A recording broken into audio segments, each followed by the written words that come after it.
This is episode number 158 of the Guns Magazine podcast.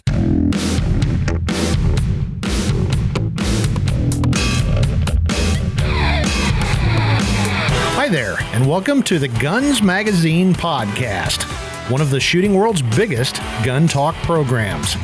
I'm your host and the editor of Guns Magazine, Brent T. Thanks for joining us as we talk to the interesting folks who make up the world of shooting, hunting, law enforcement, and the firearms industry. Before we get started, here's a quick word about our sponsor, the R7 Mako by Kimber. The R7 Mako is a high-capacity striker-fired polymer micro-compact from Kimber. With the R7 Mako, you get 12 and 14-round total capacity from the smooth and extended magazines, while the performance carry trigger has the smooth pull and clean break you'd expect from a high-end single-action handgun.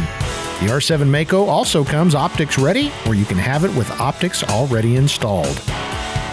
Kimber's R7 Mako will feed your appetite for something different. See how at r7mako.com. In this episode, I'm going to tell a story, my tale of becoming a gun plumber. As I'm going to explain, a gun plumber is somebody who, without a shred of talent or the necessary tools, dives deep into the guts of a firearms in hopes of fixing something. Sadly, if we're being honest, I would say most shooters can claim the title of gun plumber at some point in their career. Now, here we go with my story of becoming a gun plumber.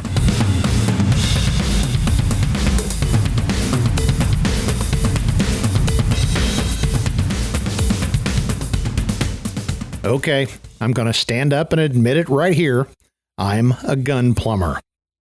In case you don't know, a gun plumber is a derogatory title for somebody who works on firearms, though he lacks proper tools, basic knowledge, or any real skills.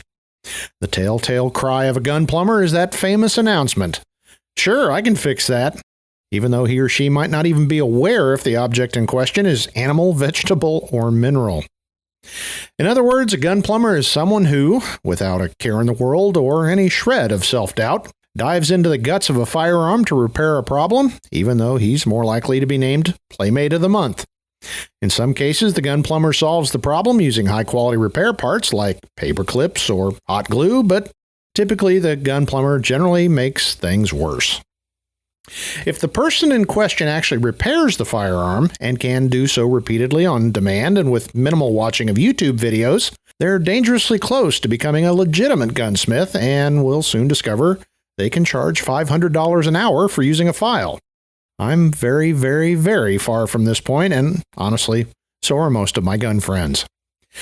Come on, let's be honest. Most of us who attempt firearms repair will almost always remain a gun plumber. We want to do better. We might even buy some of the required tools, but actually learning the necessary skills is just a lot of work. My own career started during my youth, about 15 minutes after I got my first Daisy Model 102 BB gun. The 102 is perhaps the most low-frills model in Daisy history, but at least it did sport a quote-unquote real wood buttstock.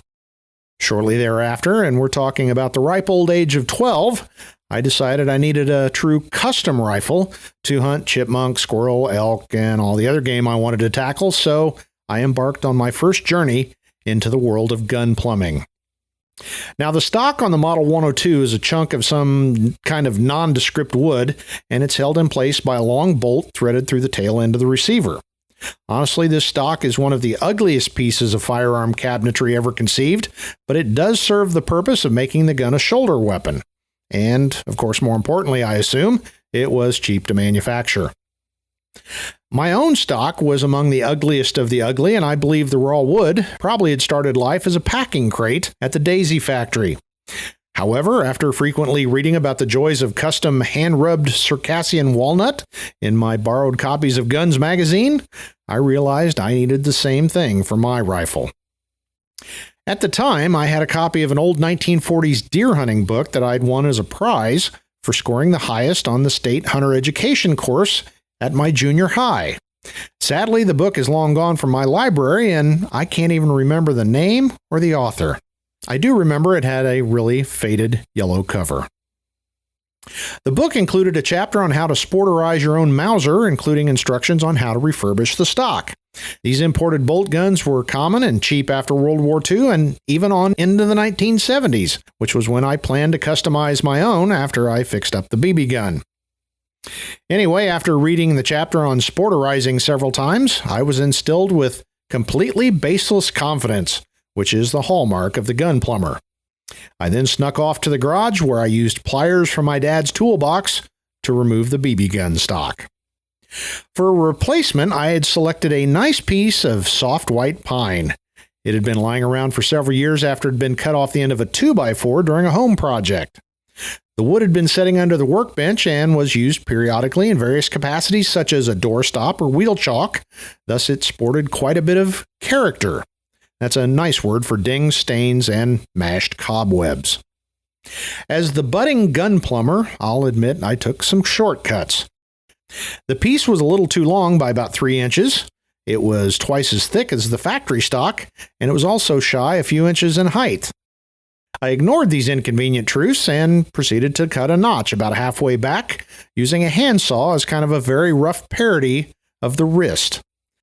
I planned to round it out later, when I had time, but certainly no later than age 30. Rather than trying to make the stock thinner by using a planer or belt sander we didn't own, now came the attack of the sandpaper.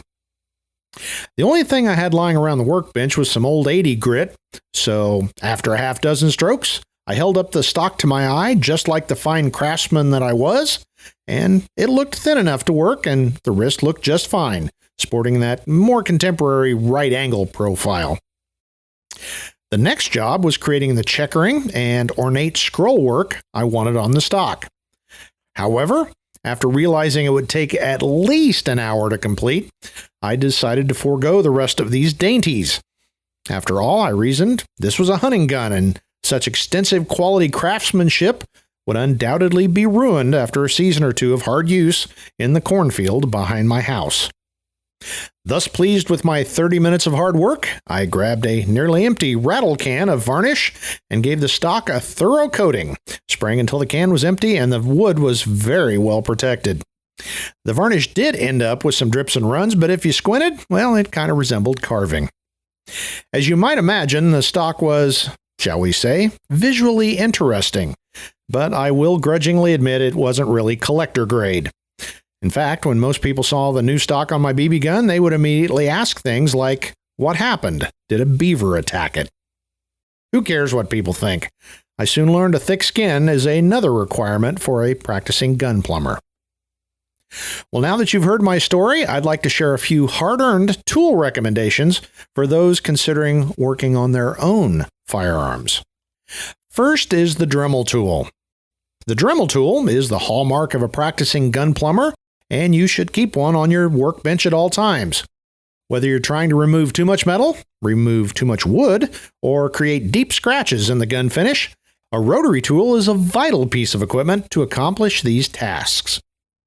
I've also discovered you can save several valuable seconds in cleaning up sears, notches, and other fire control mechanism with a light touch of the grinding wheel.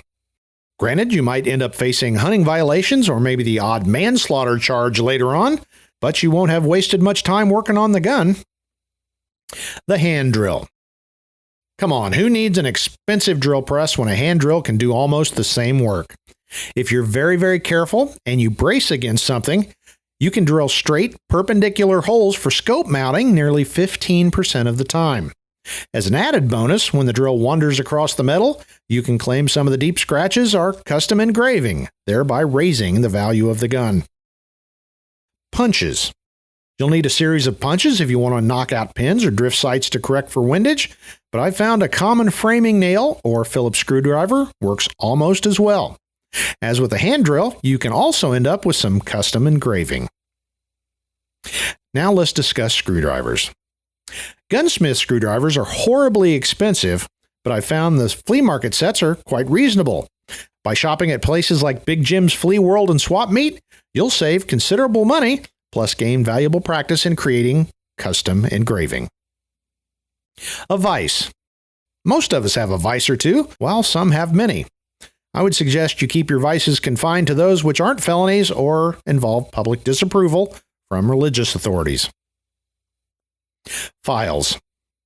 Files are nice, and most of us have a few sitting around. If not, 80 grit sandpaper works almost as well, and I've also found rubbing things across the concrete garage floor also works to smooth out small parts and maybe even the receiver. What about dies, taps, forges, CNC machines, Bessemer furnaces, and all that other stuff? Well, these things are nice to own, but a real gun plumber considers such accessories candy ass. Something a real man or woman doesn't need to fix that malfunctioning Marlin or busted BAR. A screwdriver, a Dremel tool, and utter fearlessness are the key here. Now I've got one final but crucial tip. Have a well-prepared alibi ready. This is important when you have to take a box of gun parts to your local gunsmith because you can't get the stupid thing back together. Or, even worse, you got 2 screws and a spring left over sitting on the workbench when you're done. In these cases, I'd suggest you start with the old standby. Hi, I'm here dropping this off for a friend. He took it apart and can't get it together, but he's too embarrassed to bring it in.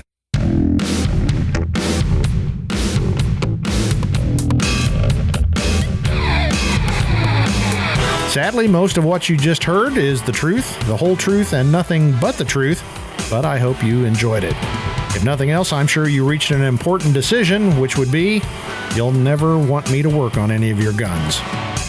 If you did enjoy this episode, check out episode number 100, Gun Writer Insider Stories with the Gun Cranks, or you can listen to episode number 140 on how they write gun reviews with Tom McHale, or finally, check out episode number 153, DIY Gunstock Refinishing Tips with Roy Huntington. If there's a topic you want to hear, somebody you'd like us to interview, or you just want to share your thoughts, please drop me a line at editor@gunsmagazine.com.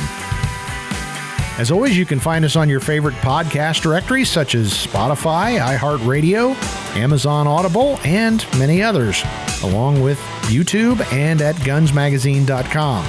You can also subscribe to our new Gun Cranks audio podcast on those same directories, or, of course, you can always come over and watch the Gun Cranks at youtube.com/Gun Cranks.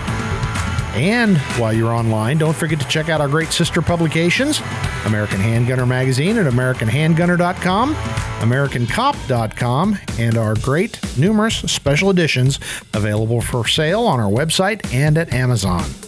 Last and certainly not least, you want to make sure you check out our sponsor, the R7 Mako by Kimber. You can do that by visiting r7mako.com. Well, that's it for this episode of the Guns Magazine podcast. For the entire staff at FMG Publications, I'm Guns Magazine editor Brent T. Now get out there and get shooting.